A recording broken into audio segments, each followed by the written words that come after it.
Now, Hello, my name is Beverly Hurwitz. I'm a retired physician who spent the last decade writing up my medical experiences as novels. I have 5 medical mysteries on Amazon now. Some are on Barnes and Noble, and I'm working on another one at the moment. And I want to thank the audience for being here. And I want to thank Elizabeth Brightside for giving me the opportunity to give some information about the books.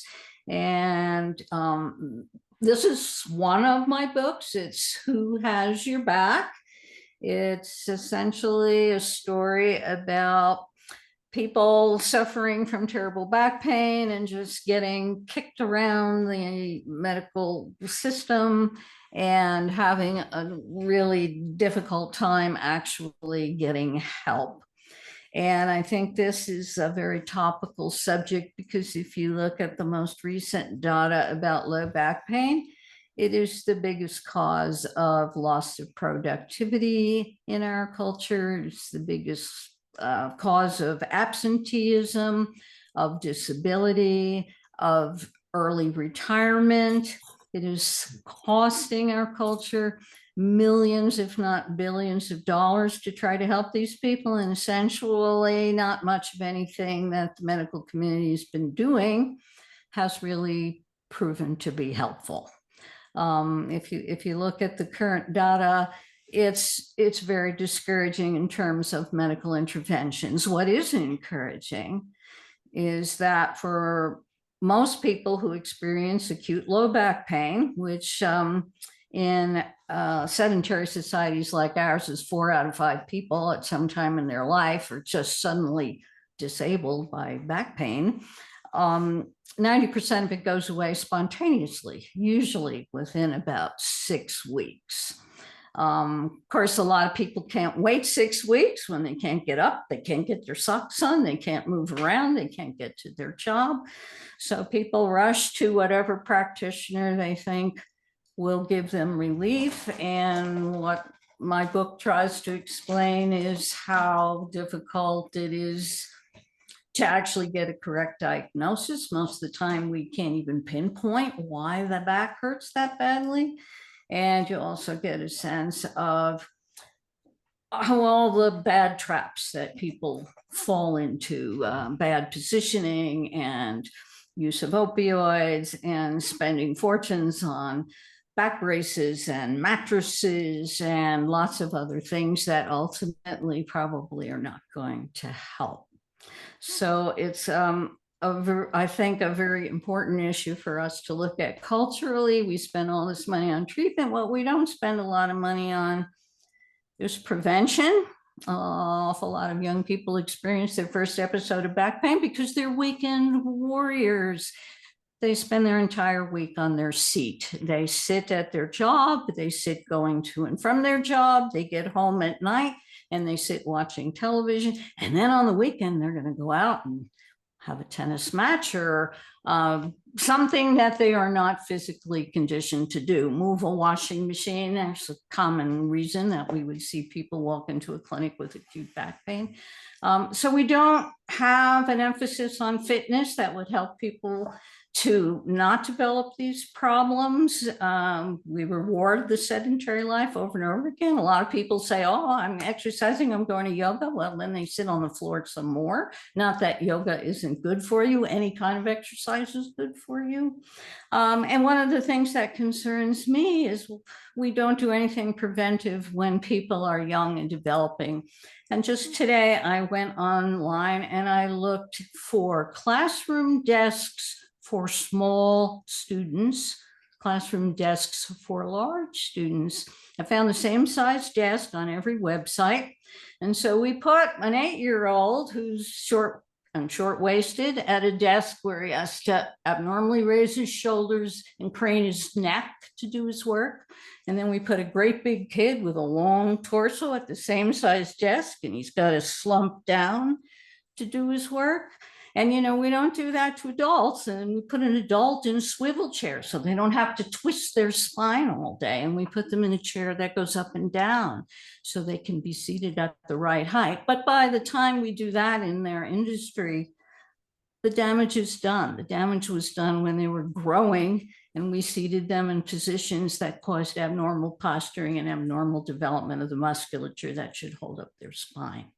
So it's a big topic for me. I spent a lot of years trying to help people with back pain, and I've come to the conclusion that we should be putting our efforts into prevention because the treatments just are not very good. And thank you again for the opportunity to talk about this. It's a very important topic. I never thought about that. I realize that because, you know, I'm tall and most kitchens, you know, are very low. And unless you are very rich and you can, you know, have your own kitchen made to the size that you need it to be, but you're absolutely right. This is a long journey, and prevention is better than being so, you know, I said prevention is an ounce of cure. I was trying to think about what the right terminology was. Yeah. But thank you so much, Dr. Beverly. That was great information, and you can get her book. I'm going to make sure these books are available at the Brightside store as well as on Amazon and where books are available. So that's And it great is book. available in Kindle. And it's available on Kindle as Yeah, well. my books are pretty much all Amazon Kindle and paperback. All right, all right, all right, all right. So I'm going to just take a quick minute, and I want everyone to make sure that you've given me in the chat where you're from. And the reason is we want to visit you, and we're doing a 50 state tour in August, in July. And then in August, we're going around the world. So we want to make sure that we come to you and interview you and do some fun stuff with you. So make sure you put that in the chat. And then I just want to pose a question to the panel. What is the best thing about writing a book? What's the joy? Why do y'all write books? So let's just run around the room and just do a little icebreaker before I bring someone on next. So why is it that, you know, we love to write books? Anyone can go first. I'm still on my mic, so I would just say what makes somebody a teacher or a writer is they love to learn.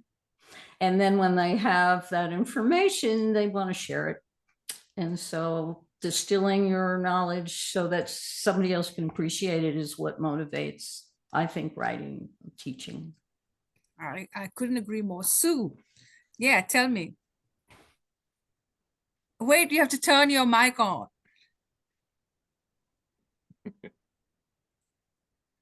No, not yet. Hold on. Let me see. Not yet. Are you? Yes, yes. Cool. Thank you again, Elizabeth, for this wonderful chance to share with everyone. And I really enjoyed Clifton sharing, and also you, Beverly. I believe that when I can open up the world to a whole new visual opportunity about heaven, to see heaven in a way that nobody's ever seen it before, I just think that's amazing. I love that. And I, of course, couldn't have done it without him.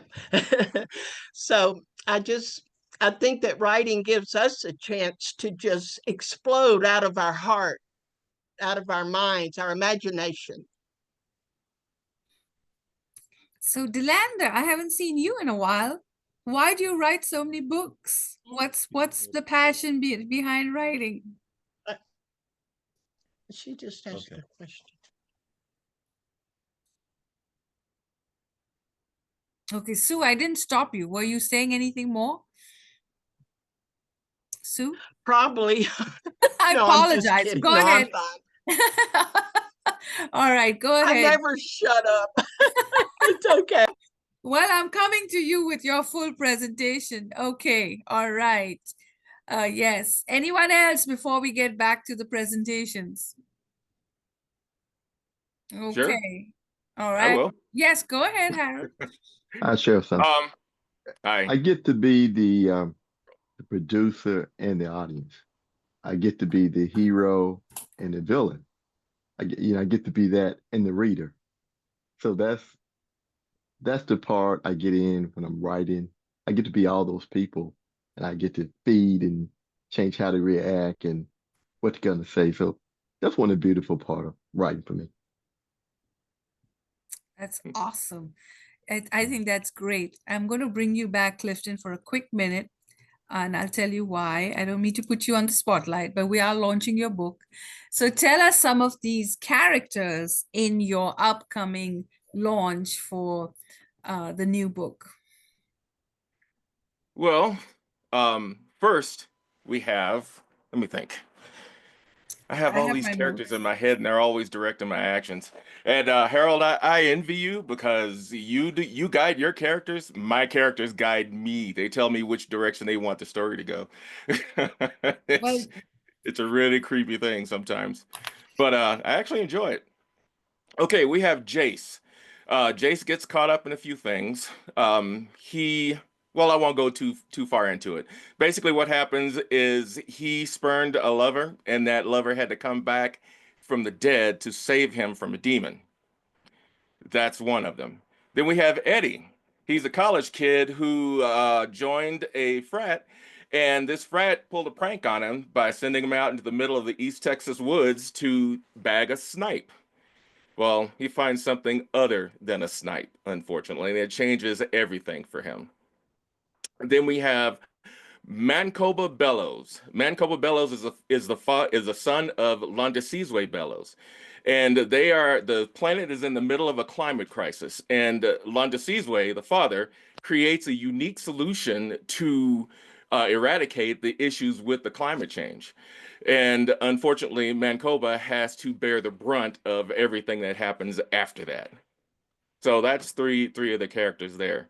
all And right. since you put me on the spot, I can't remember the rest of them right now. So That's all right. I didn't need to put you on a spot, but we are launching his book tonight, so I want to make sure he gets the spotlight.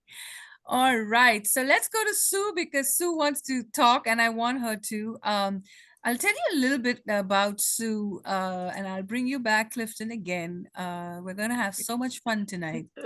Um, all right, so let me stop recording for a minute.